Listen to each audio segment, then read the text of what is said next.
គ្រាន់តែជួបដំបងក៏ដឹងថាជាអូនមនុស្សដែលបងធ្លាប់បងអារម្មណ៍ប្រាប់បងថាអូនជាគូហើយកាភ្នែកដ៏មុតថ្លាចាំងពន្លឺស្នេហាសំដីវាចាក៏ស្រទន់ស្នេហ៍ស្នងស្នាមញញឹមអូនធ្វើឲ្យ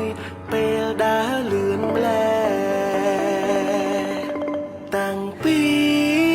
ពេលដែលអូនចូលក្នុងជីវិតបងវន់គ្មានរបបស្ងួនធ្វើឲ្យជីវិតបងមានពន្លឺចាំងវាស្នេហ៍បានកត់ចាយើងជាគូស្នេហាមិនអាចមានអ្វីមកខាត់ខាំងបាំងបងស្រឡាញ់អូនខ្លាំង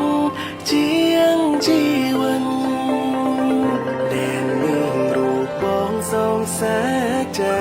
នឹងថែរាំសាមាលិនស្រីលើលោកនេះមិនគ្មានអ្វីជំនួសអូនពន្លឺច័ន្ទខ្លា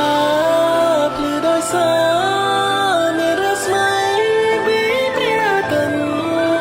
បីដោយអូនចូលមកបំភ្លឺជីវិតបងទោះឲ្យបងជ្រើរយដងទៀតក៏បងនៅតែជ្រើរើសយកអូ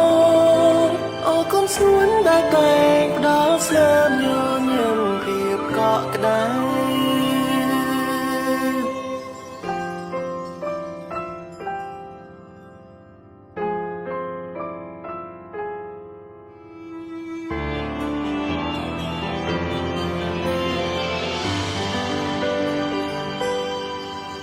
មិនថ